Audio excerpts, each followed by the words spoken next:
ఆ జిల్లాలో వైఎస్ఆర్ పార్టీ పెద్దలకు కాపు సీనియర్ నేతలకి సఖ్యత కుదరడం లేదా?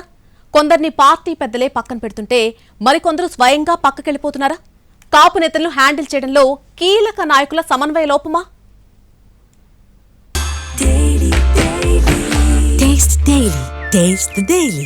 కరోమంటే కప్పకి కోపం, విడవమంటే పామకి కోపం అన్నట్టుగా ఉందట ఉమ్మడి పశ్చిమ గోదావరి జిల్లాలో వైఎస్ఆర్ కాంగ్రెస్ పార్టీ పరిస్థితే. కాపు సామాజిక వర్గానికి చెందిన నేతలను హ్యాండిల్ చేసే విషయంలో పార్టీ పెద్దలు పెద్దగా ప్రభావం చూపలేకపోతున్నారా అనే అనుమానాలను వ్యక్తం చేస్తున్నారు అదే పార్టీ నాయకులు. ఏరికోరి అవకాశాలు ఇచ్చిన నాయకులు పార్టీని వదిలిపోతుంటే కష్టపడి పనిచేసినా గుర్తింపు ఇవ్వలేదని మరో నేత పక్కకి జరిగారు. ఏలూరు ఎమ్మెల్యేగా ఎన్నికైన ఆళ్ల కాళీ కృష్ణ శ్రీనివాస్ అలియాస్ ఆళ్ల నానికి డిప్యూటీ సీఎం హోదాతో పాటు వైద్య ఆరోగ్య శాఖ మంత్రిగా అవకాశం కల్పించారు. 2024 ఎన్నికల ఓటమి తర్వాత ఆళ్ల నాని కామ్గా పార్టీని వదిలి పక్కకు జరిగారు. భీమవరంలో పవన్ కళ్యాణ్ ఓడించిన కాపు సామాజిక వర్గానికి చెందిన గ్రంథి శ్రీనివాస్ కు తగిన గుర్తింపు ఇవ్వకపోవడం, పక్క నియోజకవర్గానికి చెందిన నేతలు చులకనగా చూసే ప్రయత్నాలు చేయడంతో ఆయన కూడా ఆళ్ల నాని బాటే పట్టారు. కీలకమైన పాలకొల్లు నియోజకవర్గంలో కాపు ఓటర్ల ప్రభావం ఎక్కువగా ఉన్నప్పటికీ ఆ నియోజకవర్గంలో బీసీ సామాజిక వర్గానికి చెందిన నేతలను బరిలోకి దించుతూ వైసీపీ వరుసగా చేతులు కాల్చుకుంటుందని విమర్శలు వినిపిస్తున్నాయి.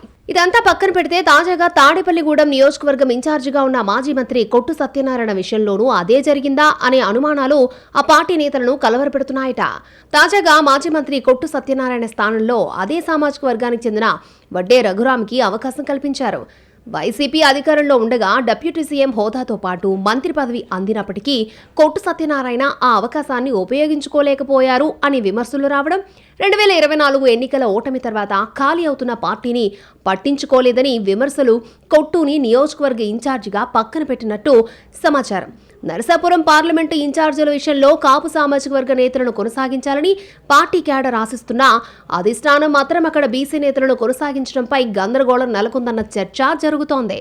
అధికారంలో ఉన్నప్పుడు మంత్రులుగా అవకాశం ఇచ్చిన నేతలు ప్రభావం చూపలేకపోవడం, అవకాశం దక్కాక కీలకమైన నేతలు పక్కకి జరగడం, అవసరం ఉన్న చోట కాపు సామాజిక వర్గ నేతలకు ప్రాధాన్యత కల్పించకపోవడం చూస్తుంటే పశ్చిమ గోదావరి జిల్లాలో కాపు నేతలను హ్యాండిల్ చేసే విషయంలో పార్టీ పెద్దలు కన్ఫ్యూజన్కు గురవుతున్నారా అనే అనుమానాలను వ్యక్తం చేస్తున్నారట పార్టీ నేతలు. పదవులు అనుభవించి పక్కకు జరిగే వారి గురించి కాకుండా పార్టీ కోసం కష్టపడి పనిచేసే వారికి ఇప్పటి నుంచైనా ప్రాధాన్యతను పెంచాలని సామాన్య కార్యకర్తలు డిమాండ్ చేస్తున్నారని లోకల్ క్యాడర్లో చర్చ జరుగుతోంది.